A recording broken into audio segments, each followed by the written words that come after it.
If you like the idea of owning an MPV, these two are probably causing quite the confusion, and you're not the only one. Because on one side you've got the Maruti Suzuki XL6 that has been upgraded, so it gets a lot more features and it's based on the tried and tested Maruti Ertiga. While on the other hand you've got the Kia Carens, which brings with it a lot of premiumness that is unique to the MPV segment, along with a variety when it comes to the powertrain. But most of all, it's about sensibility with these two. They are MPVs after all. So today we're going to find out which one of them makes the most sense. In terms of design, both these MPVs establish their own identities. While the XL6 offers a rugged look with chunky cladding, pronounced lines and large headlamps, the Carens takes a sleek and svelte road with snazzy looking headlamps and a tiger nose grille. The updates to the XL6, especially the 16-inch wheels, have made it more proportional, but the Kia is 95mm longer, 25mm wider and has a 40mm longer wheelbase than the Maruti, and hence is the larger car here. Now before we go inside, one very important aspect, especially in an MPV, is the amount of luggage you can carry, and boot space is very crucial, and in that aspect these two are quite close.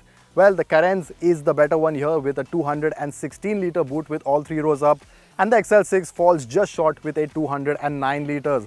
Of course you can flat fold the third row and that opens up a lot more room, but if you want that little bit extra, it is the Carens that makes the most sense. Spare wheel placement in both MPVs is under the car, which means there is a bit of space under the boot floor as well. But where both MPVs are glaringly different is in the interior.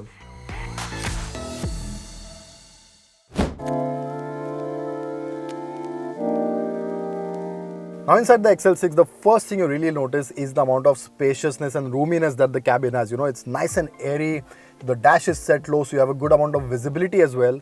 What isn't too nice is just the fact that the interior feels, well, basic. This car is supposed to be positioned above the Ertiga. It's a Nexa offering. That means it has to be premium and it has to offer that little bit of expensive feel. And in that sense, it just doesn't, because yes, it does have a lot more on offer in terms of equipment than the Ertiga, but in terms of just feel good, it doesn't really tick all the boxes, because there's a lot of parts borrowing. You have a 7-inch touchscreen, which is really small in this day and age. You have a single zone climate control. You don't have wireless charging. You don't have a sunroof. Yes, you do get ventilated front seats and they are quite nice, really effective. The motor is a tad loud, but that's all right. At least they do the job well. You also get a single USB port, no Type-C ports here, and you get a charging socket, and that's about it. The steering, yes, it's nice. It's wrapped in leatherette. The seats also leatherette. And that's quite nice. Seats are very good because they are very comfortable, they are broad, cushioning is right and support is good too. Instrument cluster, again, very basic, similar, very simple layout, and overall it misses that premium upmarket feel you'd expect of a car in this price bracket, especially when you compare it to the Carens. Now into the Kia Carens, and the difference is night and day. I mean, this feels like a car that's one segment above. It is absolutely leagues apart from the XL6, and just everything in here, the layout, the design, the materials used, the build, the quality, fit, finish, it is absolutely superb. Agreed, this is the Luxury Plus trim, which doesn't really go spec to spec, but even the Prestige Plus gets the same level of fitting and the level of build quality that you have, and that is really nice to see. You have a fully digital instrument cluster as well. The steering feels nice and plush to hold. The switch gear on the steering is beautiful in this metallic feel. What's also interesting is the blue sort of detailing you have on the dashboard. Now, it's not going to be to everyone's taste. There are going to be polarizing opinions about it, but it does stand out and it does look different. Now, the seats are not too bad. They're comfortable as well. The cushioning is quite nice, but they aren't as comfy as the XL6. Those seats are really superb. Of course, you get ventilated option here as well. Wireless charging is part of the package. You also get Bose speakers, and of course you get the all-important sunroof. Now, it is exceptionally loaded, this car, especially in its top spec, guys. So in terms of the interior quality, the Carens is an absolute winner. The Carens also gets a larger 10.25-inch touchscreen with unique bits like 6 airbags, disc brakes on all wheels, ambient lighting and electric tumble for the middle row seats. Speaking of which, I'm in the middle row of the XL6, and again, the first thing you notice is just the amount of space. Headroom is absolutely fantastic, and knee room is not too bad either because this seat is set in my driving position. I'm over 6 feet and I still have some room. My knees aren't really digging into the seat, but of course, you can open that up by sliding the seat, and now it's perfect for added comfort. You can also recline the backrest and find a really comfortable spot, and this now is very nice. You know, on a long drive, you can absolutely enjoy the seat. What's really nice again are the AC vents that are positioned up top, very effective. There are 4 of them here, so 2 are for the rear because the third row does not get AC vents. What this car also does not get, and it is a very big omission, is sun blinds, because just look at the size of these windows. They are absolutely huge, but on a hot day, they let in a lot of sun, and that is a big problem because it does get quite hot in here. Now they do have a slight tint, which is a bit of a resolve, but overall it still gets quite hot. So blinds were an absolute essential. And in terms of equipment, you don't get a lot. USB ports, not there. You only have a charging socket, and that's about it. You don't even have cup holders, and that's a strange omission. But you do get bottle holders on each of the doors, and that's all right. But overall, as far as comfort goes, the XL6 is really good. Compared to the Carens, let's find out. Now in the middle row of the Kia Carens, and the difference is immediately noticeable in terms of the roominess, because you had a lot more space in the XL6 compared to what you have here, and largely that is due to this air purifier that's housed behind the seat. The boss seat has a bit more space, but you do get this foldable tray table here, and that's quite nice. You can use it for various things. You can obviously open up this room more. Like the XL6, this seat slides behind, and you can also recline the backrest and find a really comfortable spot. And now this place is absolutely fantastic. You get blower controls, you get 2 Type-C ports, which is quite modern, some space to keep your phone, you get individual AC vents back here for individual seats, and of course large windows, but you get blinds, and that is a big plus. However, large families also make full use of the third row. Now getting in the third row of the XL6 is quite easy. Even though this seat doesn't tumble down, it basically just reclines slightly and slides ahead, and that opens up a lot of room for you to get in, and it is extremely easy. The ingress is one of the really big plus points of this car. After that, even if this seat comes a fair bit behind, you can find yourself quite comfortable. Even at my height, over 6 feet, you won't really have problems here. Under thigh support is not too bad, but the thing is, you're not seated knees up as you would in any 3-row SUV, and that is a very big plus. Of course, if you want, you can recline the seat back as I have, and that opens up a lot more room. Headroom again is not a problem, and you get seat belts back here as well. That's quite nice. Other equipment only includes a charging socket, no USB ports back here. The Carens, however, does get that, but space on offer is absolutely superb, and it really is extremely usable. Now getting inside the third row of the Kia Carens is a lot easier compared to the XL6 because the seats tumble all the way forward, and that opens up a large cavity so that you can easily step inside. Once you're in though, all you need to do is take the seats up, and now room on offer is not too bad. As you can see, space is quite decent. You also have some space obviously in the middle because this is a 6-seat version. You can stretch all the way ahead, and overall roominess is not too bad. Compared to the XL6 though, it does feel a tad larger, and with dedicated AC vents with 2 Type-C ports, it is the better third row here. So space and interior checked, but what are they like to drive?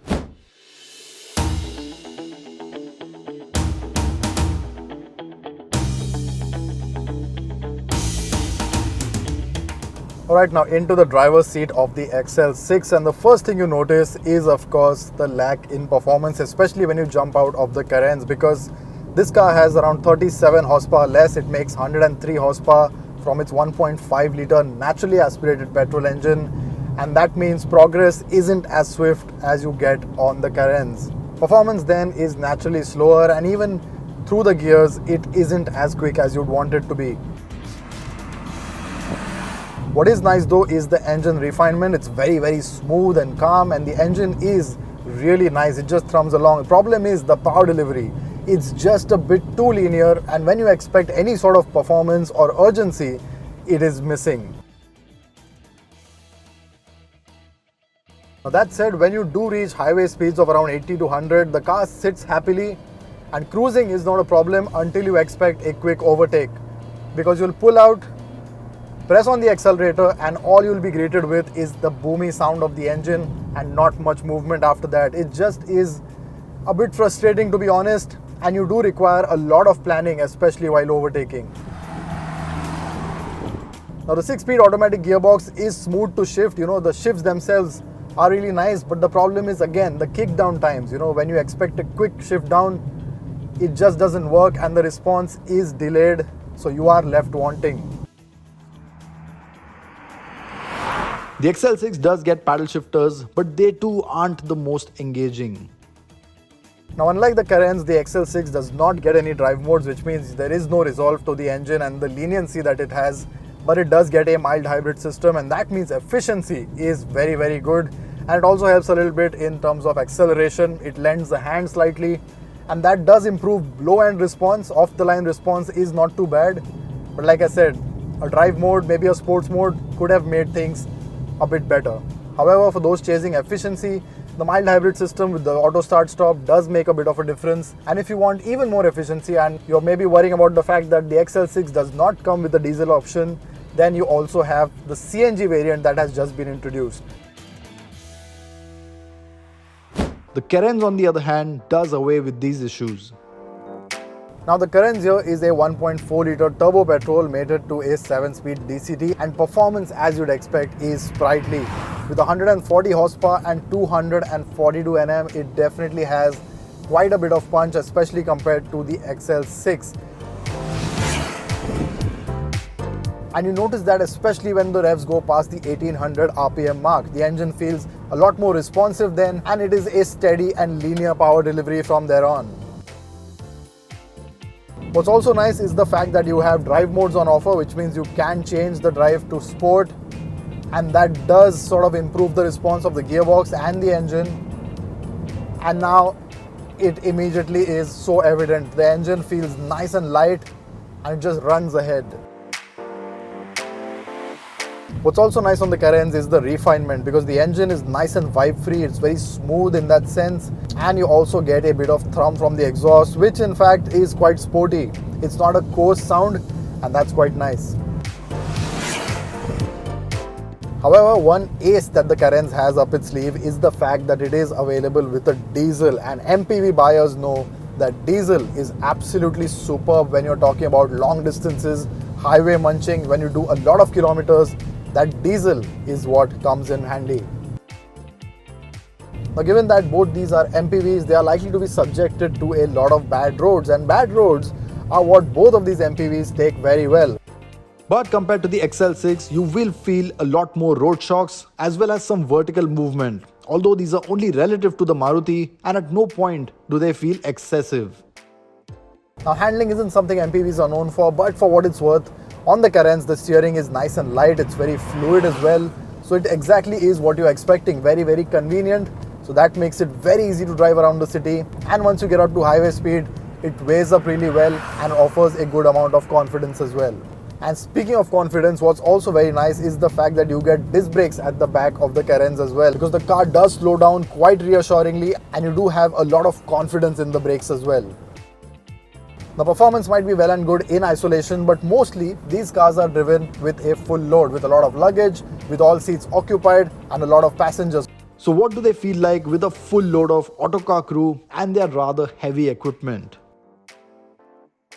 Now, like I said, performance in isolation is all well and good, but the Carens in most scenarios will be used like this. All 3 rows packed, some luggage in the back, air conditioning on, ventilated seats on, and now is the real test. On an uphill drive, well, to be honest, it's not too bad, because that extra 37 horsepower it has over the XL6 really does help, and most importantly, it is the 100 Nm plus extra torque that you have is what comes in handy, because it really feels not too different from when the car is just with one passenger, and a full load is something that doesn't really disrupt the whole car. The XL6 though does feel a bit different. Alright, so in the XL6 with all 3 rows packed, and well, the results are as you'd expect. With that power and torque deficit, it just isn't as responsive as the Carens. Of course, you have the gearbox as well, which is smooth to shift, but this response is not as quick, and that is where it struggles, especially on uphills where you need downshifting, where you need quick downshifts. The XL6 just doesn't have that, and that is when you hear a lot of the engine. It gets boomy, and progress isn't as quick. So overtaking will require some planning. In terms of safety, the XL6 gets a 360-degree camera and 4 airbags among other electronic safety bits, but the Carens gets 6 airbags, hill descent control and disc brakes at the rear.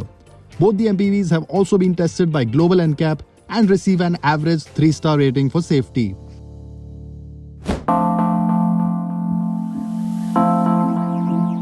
Choosing a winner here is pretty straightforward. If you love the Ertiga for all its merits but want something that's a bit more upmarket and is backed by Maruti's widespread support network, the XL6 is for you.